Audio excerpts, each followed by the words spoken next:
What's up, team? Let's review lateral squats and lateral lunges, okay? I want to break these down because, number one, they get confused a lot. Number two, they are essentially the hallmark exercises in the frontal plane of motion, meaning side to side or lateral motions, as a way to develop not only hip joint, knee joint, quad strength from a secondary standpoint, but from a primary standpoint, really we're looking at inner thigh, groin, adductor muscles. Super important getting those strong to have that transfer to anything in life where I need to push off and turn, change the direction, turning around, could be any sort of movement skill needed for sports, activities, or what have you. Really underdeveloped and undertrained area, or I guess movement option that we should be training heavy. So I want to review, okay?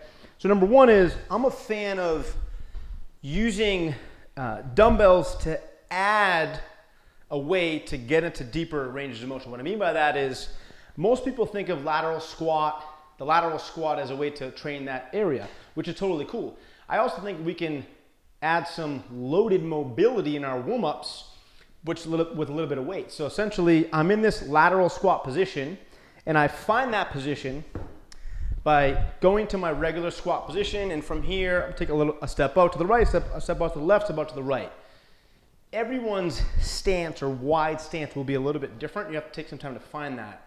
But first and foremost, feet are flat, toes are forward. That's number one. Feet have to stay flat and toes have to aim forward the whole time in a lateral squat. Okay, what I don't want is any of that stuff, right? Any of this stuff, any of that stuff. I really want this flush position, toe to toes in line, feet are flat, and the toes are facing forward. From here, one leg is staying long, one knee is bending. From here, in my bottom, I should have shoulder joint roughly over knee joint, roughly over ankle joint, over the toes. That's what it should look like. So same thing here. That's what I should have. Now, using this as a warm-up, I can use this dumbbell to help me into this position. So I can use it to bring me down into greater depths, coming back up. Variety of ways you can hold this. I don't care so much about talking about that right now. It's a matter of how to set up properly with your feet, your hips, your knees, your ankles, so on and so forth, your torso, okay? Or I can even do switches if I want to, right? I'm just letting myself get into those deeper ranges of motion without letting my ankles move at all. And then from the side, same exact thing, guys.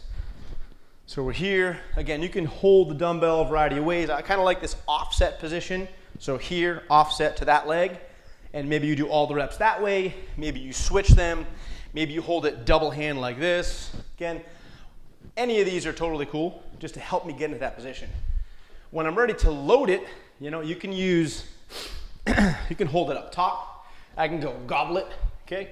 I could even load heavy with one of the ones we just did. I could also utilize a kettlebell, a heavy kettlebell, for the purpose of making it a lateral squat or lateral deadlift, where it's a lateral squat deadlifting off the ground. I know that sounds odd, but what that looks like, essentially, is like this. So from here, I'm going to the same positions, right? But I'm letting the weight be dead on the floor for a moment, and I lift it from that dead position, hence the word deadlift. So start up top, I'm going into my crease, my bottom position. It's dead right now, dead stop position, come back up, okay? It's another way you can load this pattern as a way to go heavy with it. Now, from the side, same idea, guys. We're here, okay? I could go all reps on one side. I could do alternating sides if I want to. The goal is dead stop at the bottom, pop back up, and then continue along your path, okay? Now, that's lateral squat. The key to that in a lateral squat is that your feet are stationary. I mean, my feet aren't moving at all. That's telling me that it's a lateral squat, not a lateral lunge. With a lateral lunge, this is where our feet are dynamic. So I'm starting tall as a tree. I'm gonna lunge out to the side and then come back up, okay? The big key there is the same as it is in the lateral squat. Bottom position, one leg is long, one knee is bent, shoulder, knee, hip, and I have this position where I could draw a line from toe to toe. Toes are also facing forward, feet are flat, none of this stuff, right? So then I come back up. It's the same thing here, guys. The difference is that a lateral lunge is more dynamic, it's more challenging, it requires more balance and stability and body control, okay? Same thing from a loading standpoint. If I'm gonna load this in the warm-up, same idea, guys. This one arm offset position, come up, do all my reps that way. I could do that, I could go two-hand right here. And again, this is for loading as a warm-up to get loaded mobility into greater depths. I could also go heavy if I wanted to with those positions with the hand position or goblet, so on and so forth. We could even load it up the same way we did for the lateral squat, where the kettlebell gets into this dead stop position. Okay, so I'm gonna go here, dead stop, let go, come back up, okay?